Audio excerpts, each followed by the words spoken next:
Mission education PhD में आप सभी का स्वागत है।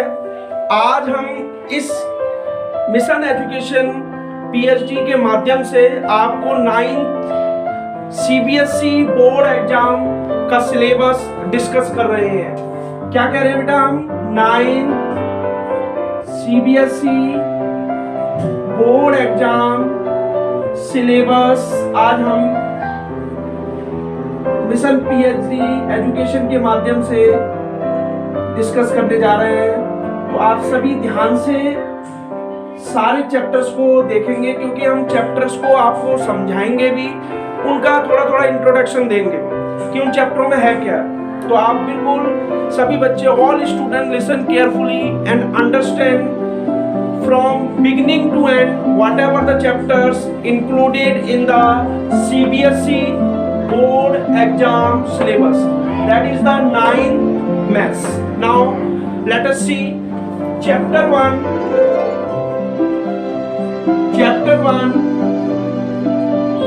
that is number system. Number systems, जैसा कि बेटा नाम से ही पता चल रहा है, नंबर सिस्टम, इसका मतलब क्या है? यहाँ पर कहीं ना कहीं नंबर्स का सिस्टम है। जैसे आपने 8th क्लास में कई सारे नंबर पढ़े थे।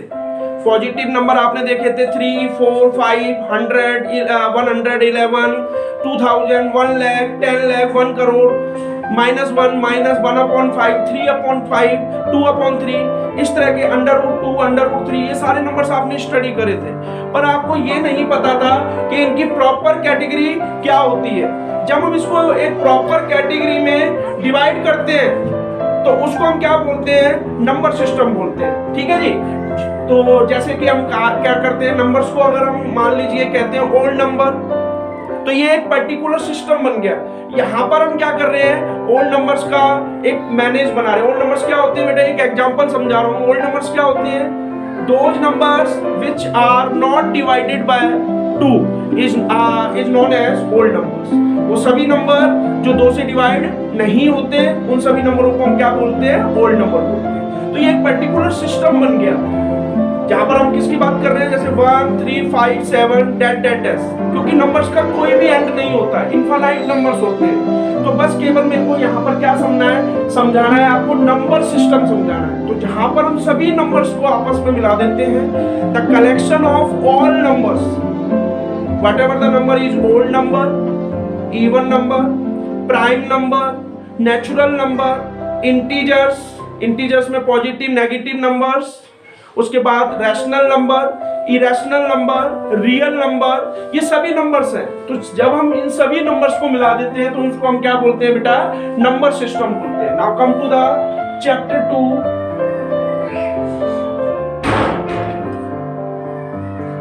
पॉलिनोमियल्स। चैप्टर 2 कौन सा है बेटा? पॉलिनोमियल्स। केवल मैंने अभी आपसे क्या कहा? आज की क्लास में मैं 9th CBSE board exam syllabus discuss कर रहा हूं, जिसमें मैंने पहला चैप्टर आपको क्या बताया? नंबर सिस्टम बताया। Now come to the point, polynomials. Poly मतलब मैनी, नोमियल्स मतलब नंबर्स। जहां पर आपने 8th क्लास में आपने पढ़ा था मोनोमियल, बाइनोमियल, ट्रिनोमियल। मोनोमियल आपने पढ़ा था जहां एक टर्म होती है, बाइनोमियल आपने पढ़ा था जहां 2 टर्म होती है, ट्रिनोमियल जहां आपने पढ़ा था वहां पर क्या होता था? ट्रिनोमियल पढ़ा था। ये सब थोड़ा बहुत आपने 8th क्लास में स्टडी किया था। तो हम आज चैप्टर 2 कौन सा बेटा? 9th में पॉलिनोमियल्स। तो कहने का मतलब क्या है? आप 8th में अगर अच्छी तरह से पढ़कर आए हैं तो 9th की चीजों को आप अच्छी तरह से समझ सकते हो। That things I want according to my class. That things I want according to my class. Now chapter 3. Chapter 3 कौन सा है बेटा? Coordinate geometry. मैं आपको यहाँ एक चीज क्लियर कर दूं बेटा, मैं केवल आपको यहाँ चैप्टर्स का थोड़ा सा इंट्रोडक्शन दे रहा हूं कि उन वर्डों का मतलब क्या है। कोऑर्डिनेट का मतलब जहां आप 8th क्लास में ग्राफ बनाते थे, चीजें आप करके आए हैं। कोऑर्डिनेट का मतलब x axis, y axis. Geometry का मतलब जहां पर आपने एंगल्स के बारे में स्टडी करी।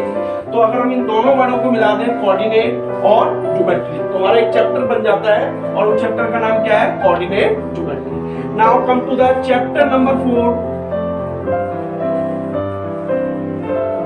चैप्टर 4 कौन सा है बेटा?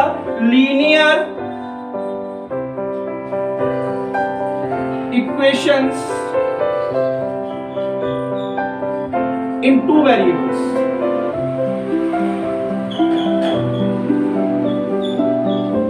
According to the CBSE board exam, the chapter number 4 is linear equation in two variables.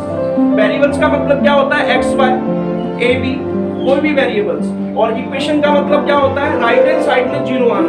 किसी भी टर्म को जब हम एक्सप्रेशन के रूप में व्यक्त करते हैं और राइट हैंड साइड में जीरो लेकर आते हैं तो दैट इज द इक्वेशन। तब हम चैप्टर 4 9th क्लास में कौन सा पढ़ेंगे? Linear equation in two variable. Now come to the chapter number 5। Next chapter is chapter number 5, introduction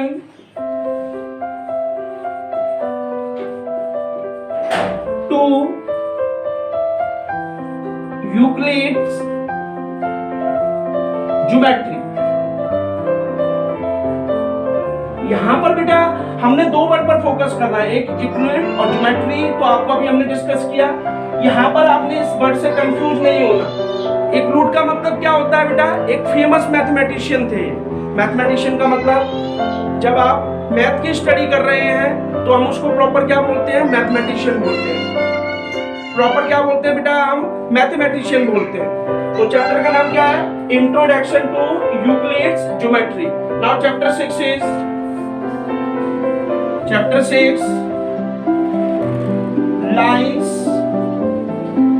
and angles. This is chapter number 6 according to syllabus. Now come to the chapter 7।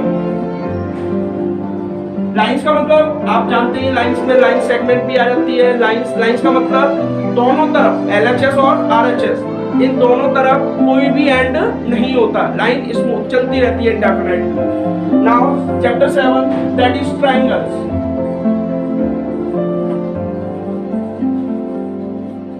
Now come to the chapter number 8। Chapter 8 कौन सा है बेटा? Quadrilateral. मैंने अभी आपसे क्या कहा? केवल हम इस क्लास में आपको सिलेबस के बारे में इन्फॉर्म कर रहे हैं, क्योंकि कुछ बच्चों को जब तक सिलेबस आपको नहीं पता होगा आप चीजों को ध्यान से नहीं कर सकते। ट्रायंगल का मतलब 3 साइड और तीनों साइड आपस में बाउंडेड होती हैं, that is the triangle. Triangle में 3 एंगल होते हैं और 3 ही साइड होते हैं। क्वाड्रिलेटरल का मतलब क्या है बेटा? 4 sided close figure. A 4 sided close figure that is known as quadrilateral. 4 angle बनते हैं और चारों एंगल क्या होते हैं? अनइक्वल होते हैं। Now come to the chapter number 9। Chapter number 9 कौन सा है बेटा? एरियाज ऑफ पैरेललोग्राम्स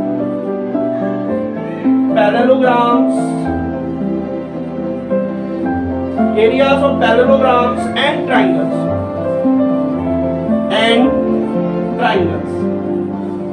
ये हमारे सिलेबस का 9th चैप्टर है। और पैरेललोग्राम आपने इसमें पढ़ा था, अपोजिट साइड इक्वल होती है, अपोजिट एंगल्स इक्वल होते हैं। वो क्लोज फिगर है, ये भी चारों साइड से क्लोज फिगर होता है और इसकी अपोजिट साइड इक्वल होती है, अपोजिट एंगल इक्वल होता है। एरिया का मतलब आप जानते ही हैं। एरिया का मतलब क्या है?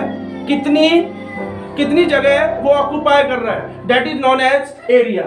नाउ ट्रायंगल तो आपको समझा दिया। Now come to the point. Chapter 10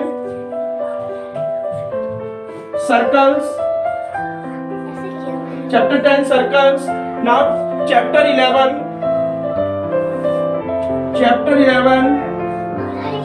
constructions. Chapter 11 constructions.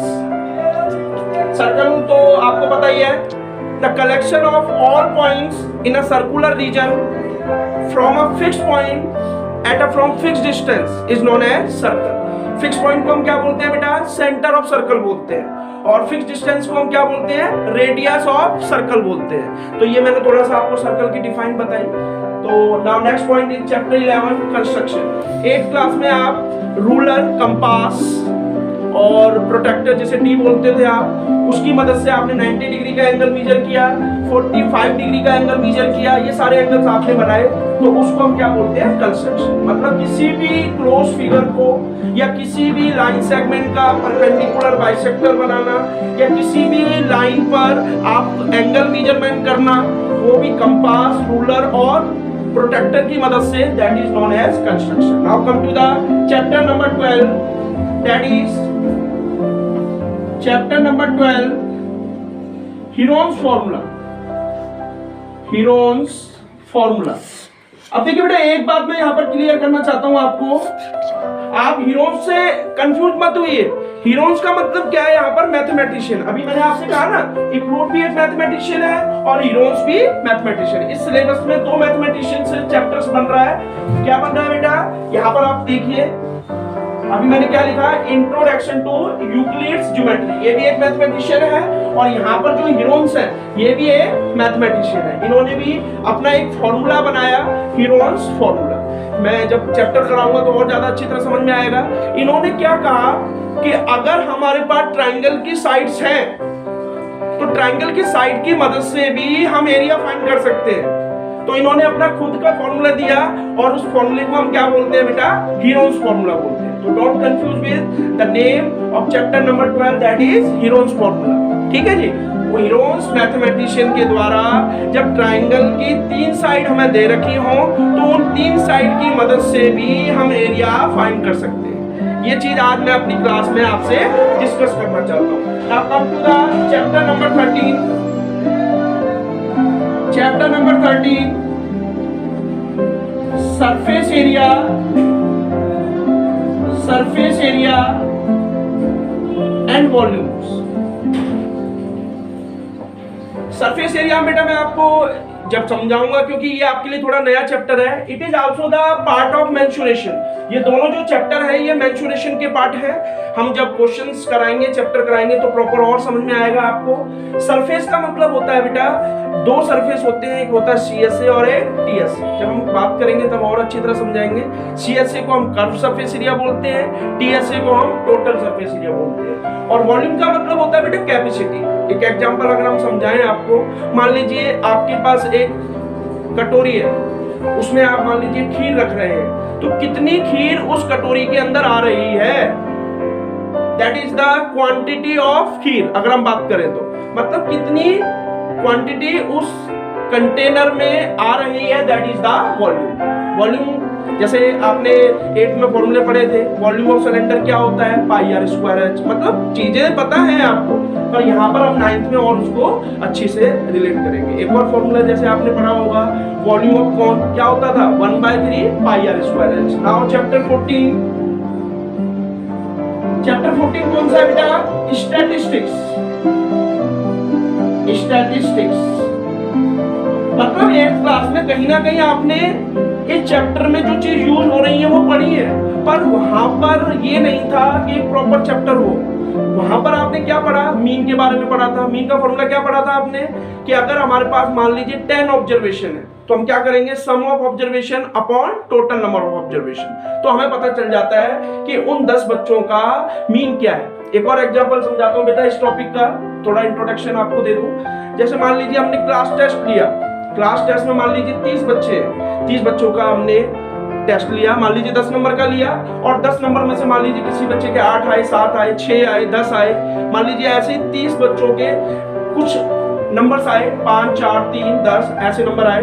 अब मान लीजिए आपसे कोई पूछता है कि बताइए जो आपने टेस्ट कंडक्ट किया 30 बच्चों का, उन 30 बच्चों में जिन बच्चों के जो नंबर आए उसका मीन निकालिए। तो हमने कौन सा फॉर्मूला लगाते थे हम 8th क्लास में? Sum of observation upon total number of observation. तो वहां से हमारा मीन फाइंड आउट हो जाता था। तो अब आपको लग रहा होगा कि 8th में भी हमने ये चीज पढ़ी है तो 9th में भी हम इस चीज को आराम से कर सकते हैं। तो वही हम जब mean, median, mode, central tendency की बात करते हैं तो वहीं पर हमारा क्या आता है बेटा? स्टैटिस्टिक्स आता है। Now chapter 15, last chapter of this syllabus, that is probability.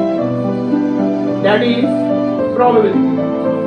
Probability का मतलब होता है बेटा पॉसिबिलिटी।